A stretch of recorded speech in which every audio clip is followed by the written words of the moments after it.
when I rise, in the morning when I rise, in the morning when I rise.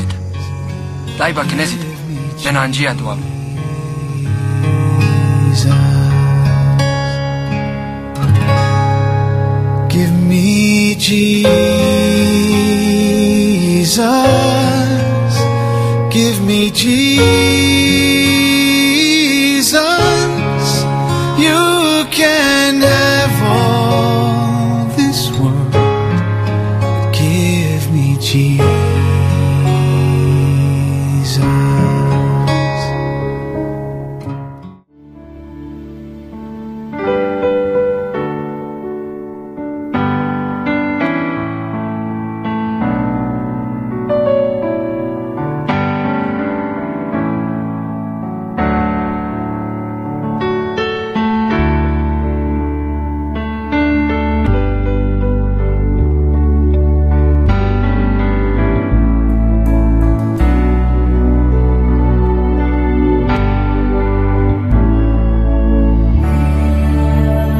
Hear our prayer. We are your children, and we've gathered here today. Yes, we have. We've gathered here to pray. Hear our cry. Lord, we need your mercy, and we need your grace today. Yes, we do. Hear us as we pray. And this is the song we'll be singing forever. Holy is the Lord. Holy is the Lord. Holy is the Lord.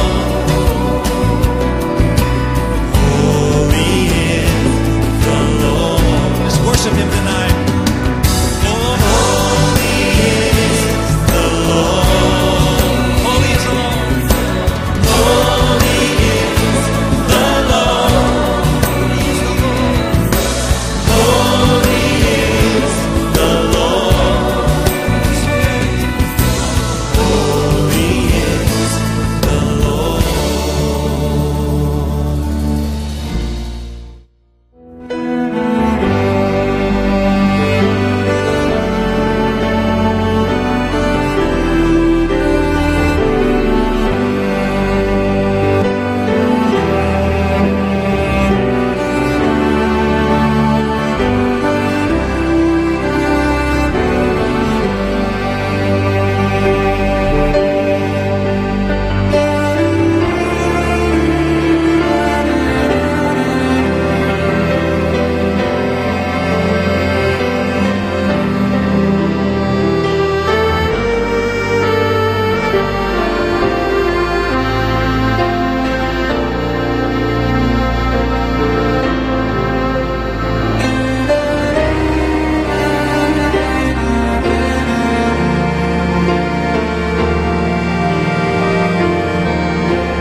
Oh, to grace, how great a debtor daily unconstrained to be.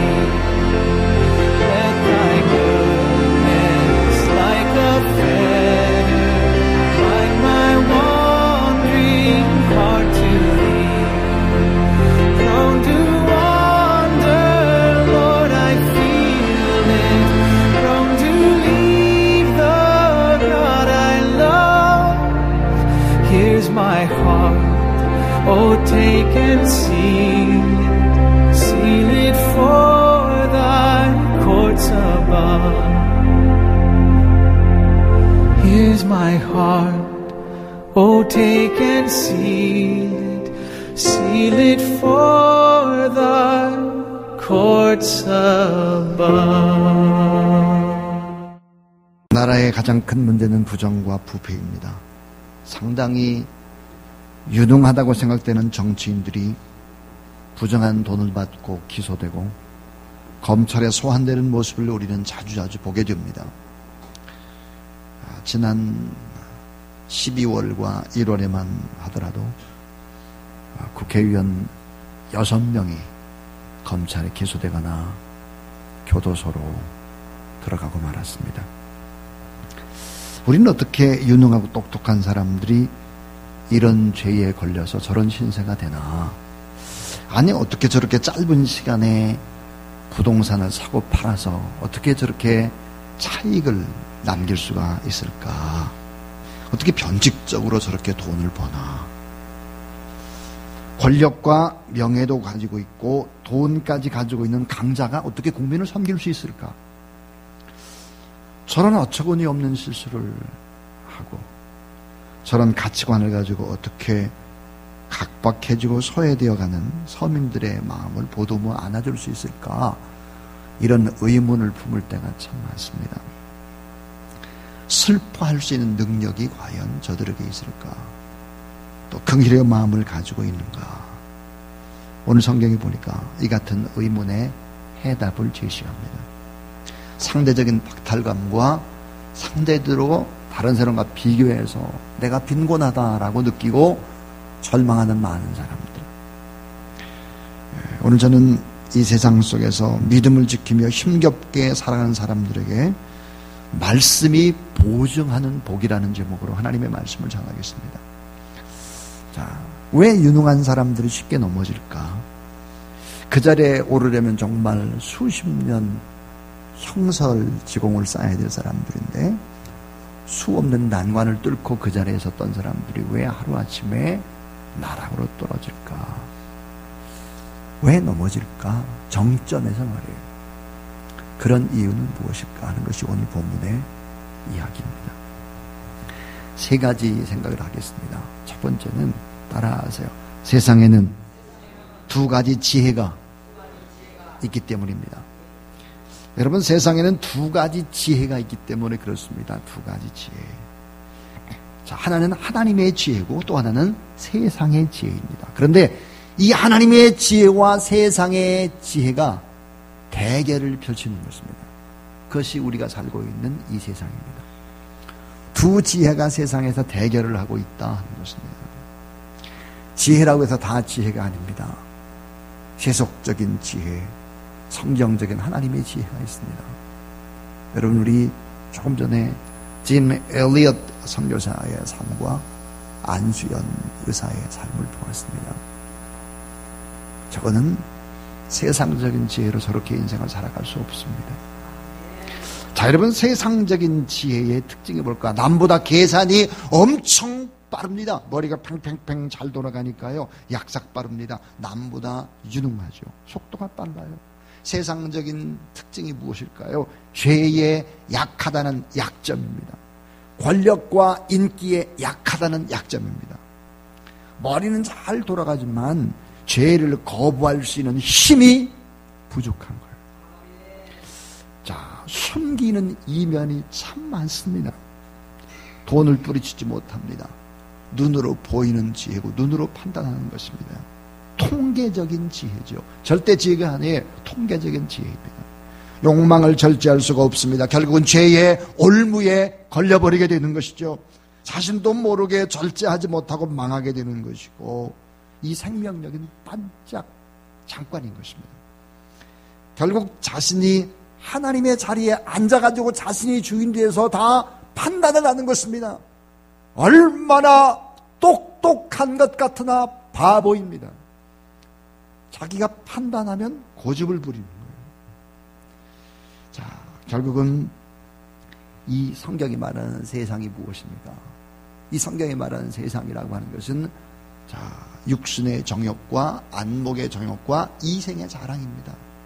세상의 지혜는 육신의 정욕과 안목의 정욕과 이생의 자랑을 어떻게 더 많이 할 것인가에 초점을 두고 있는 것이 바로 세상의 지혜입니다. 그런데 오늘 성경이 얘기하는 하나님의 지혜는 어떨까요? 하나님의 지혜는 하나님을 경외하는 데서부터 출발합니다.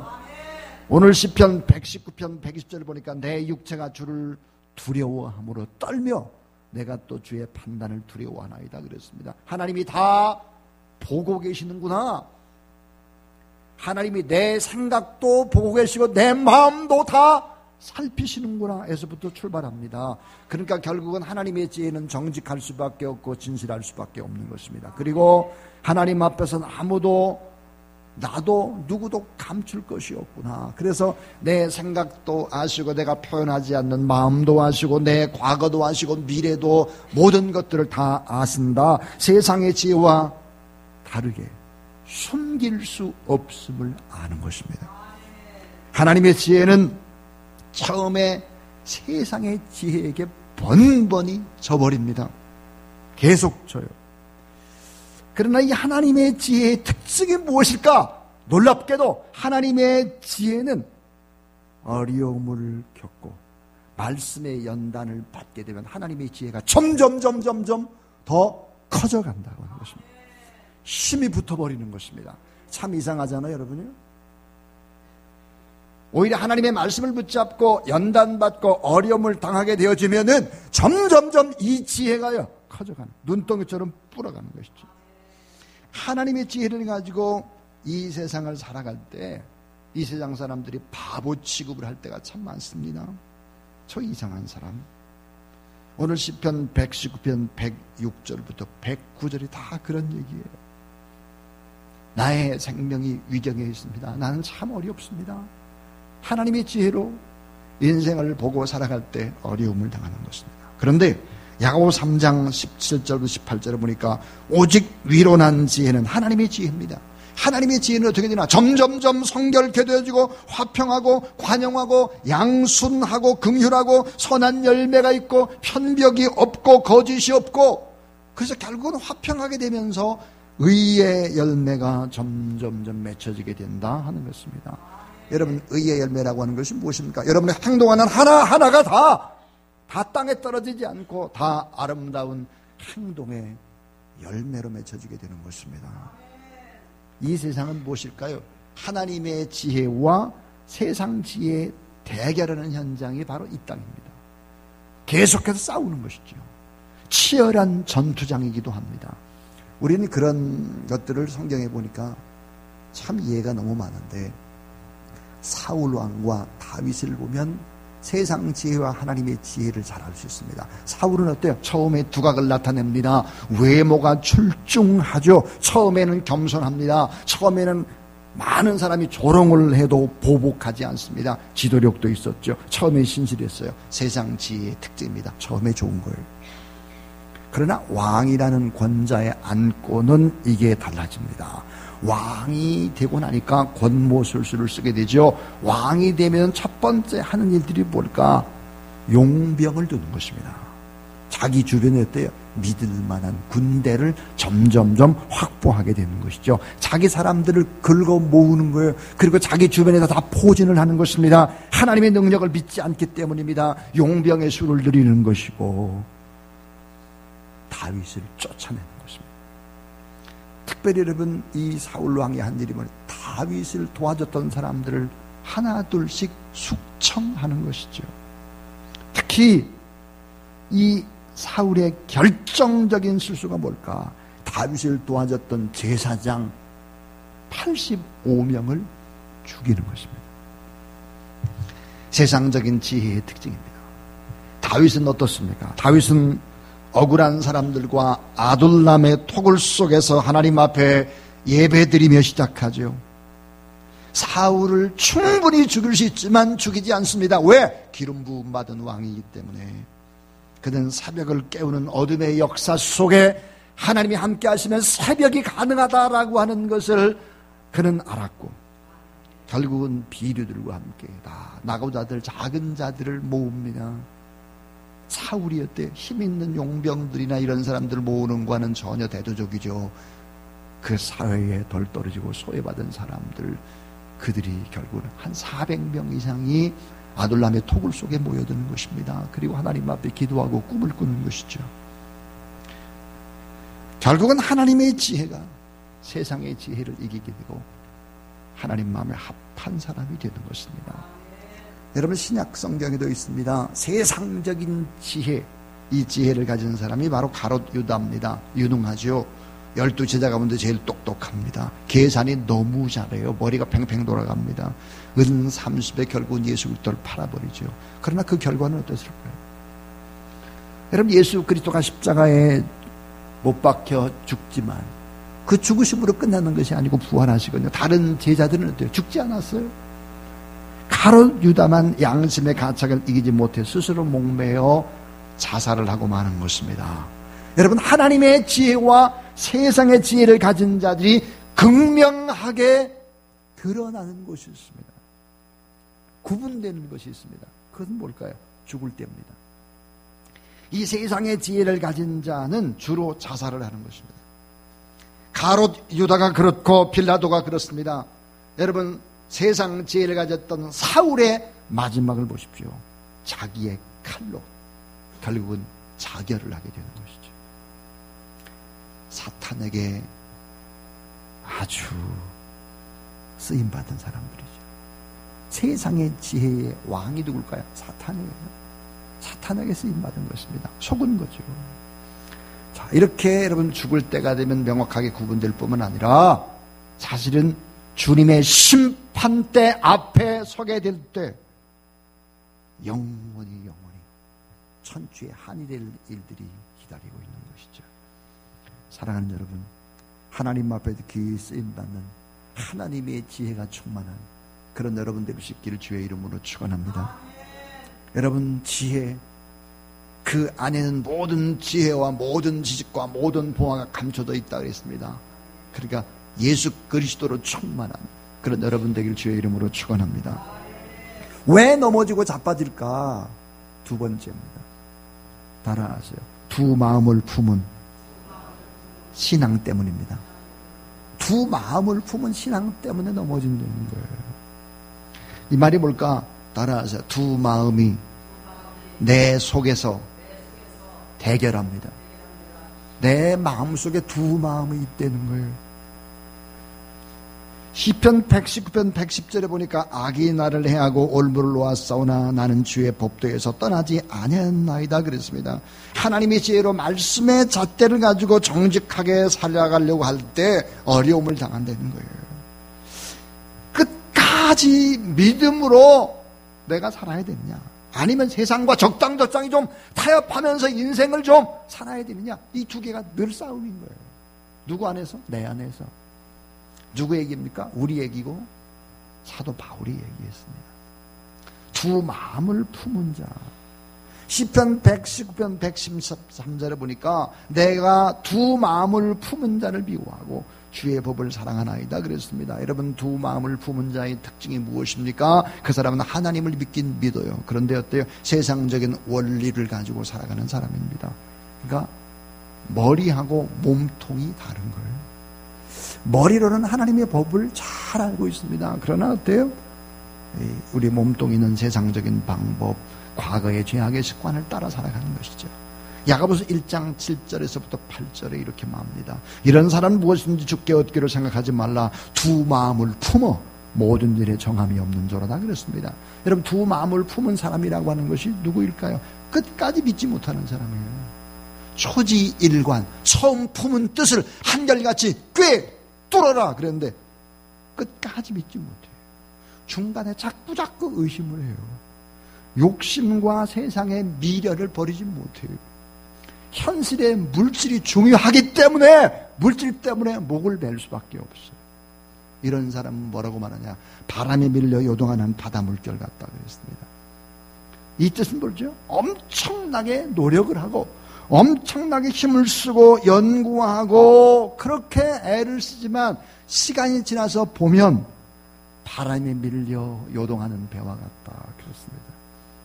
바람에 밀려 요동하는 배, 실제는 그 배가 멀리 항해하지 못해요. 맴맴 그 자리를 도는 것입니다. 자, 돌아보니까 맨 그 턱이었어요.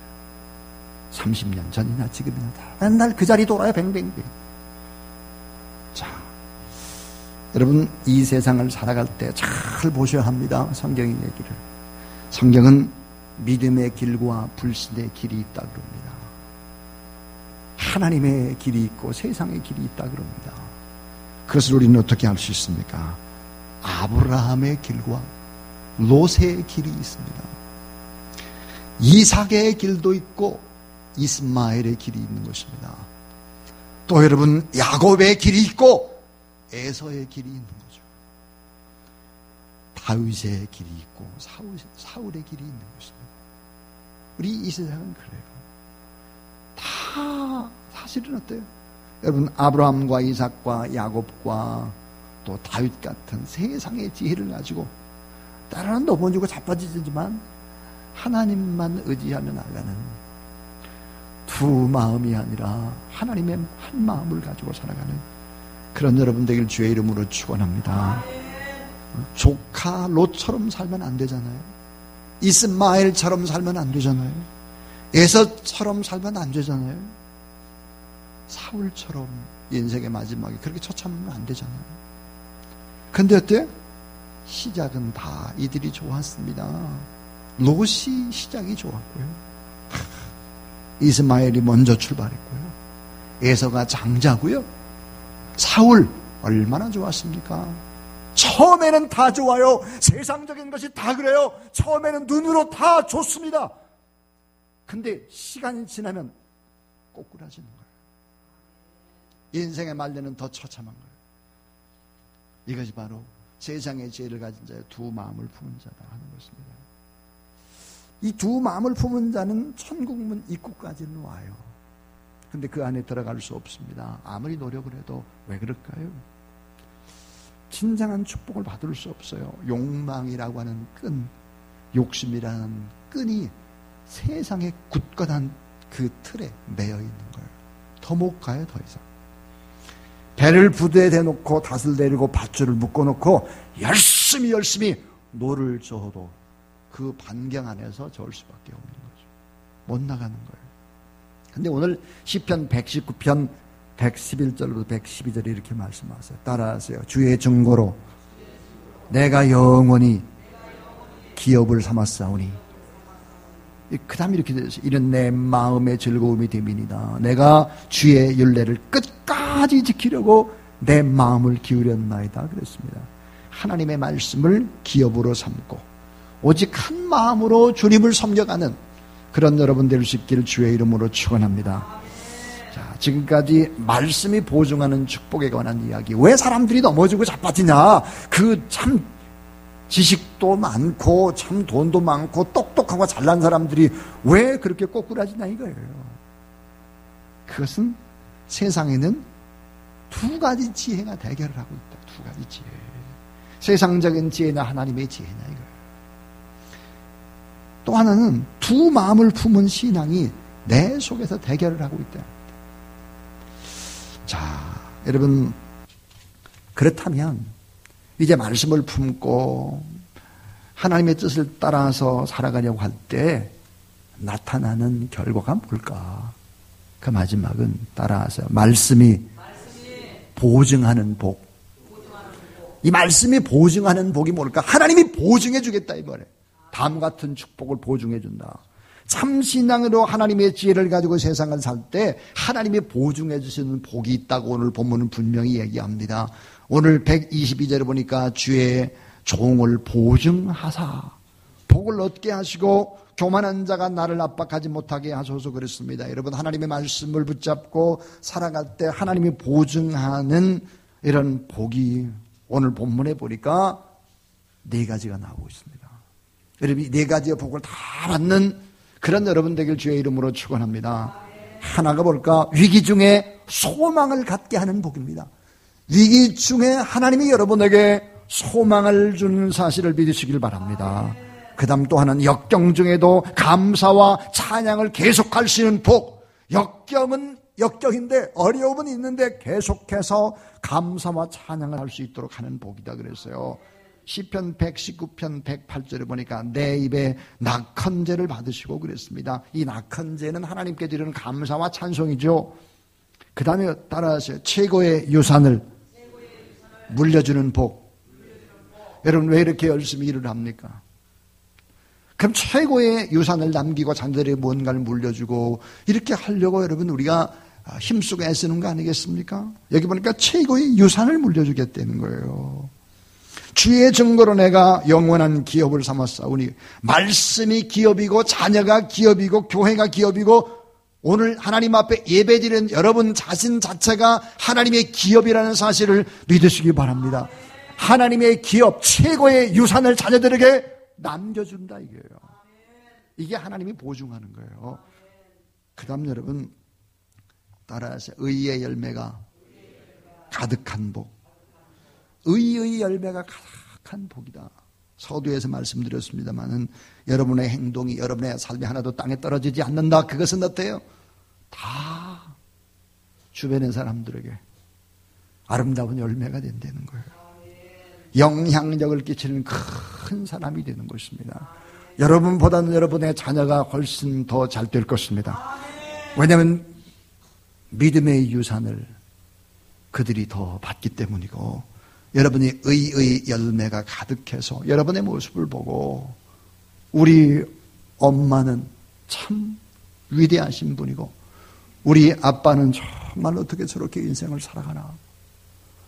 여러분 만약에 엄마 아빠가 그런 모습을 자녀에게만은 심겨줬다라고 하면 이미 성공한 거죠. 사랑하는 여러분 어떻게 사시겠습니까 하는 거예요. 오늘 말씀은 말씀의 연단을 통해서 합격한 신앙을 가진 사람들에게 가장 존귀한 복을 주시겠다, 그렇게 말씀을 합니다. 근데 오늘 말씀해 보니까 어떻게 살아야 될 것인가 하는 중요한 성경 구절 하나가 있습니다. 그것은 무엇일까? 123절입니다. 내 눈이 주의 구원과 주의 의로운 말씀을 사모하기에, 따라하세요, 피곤하니이다. 내 눈이 피곤하대. 내 눈이 주의 구원과 주의 의로운 말씀을 사모하기에 피곤하니이다 그랬습니다. 얼마나 말씀을 사모하고 얼마나 응답을 사모하고 얼마나 신실하게 하나님을 기다리고 사모했는데 눈이 피곤하다 그랬습니다. 사랑하는 여러분, 하나님의 지혜를 가지십시오. 한마음 참신앙인으로 하나님의 지혜의 말씀을 붙잡고 말씀을 지켜 행하는 것을 최우선의 가치로 삼는 우리 모두 다 될 수 있기를 주의 이름으로 축원합니다.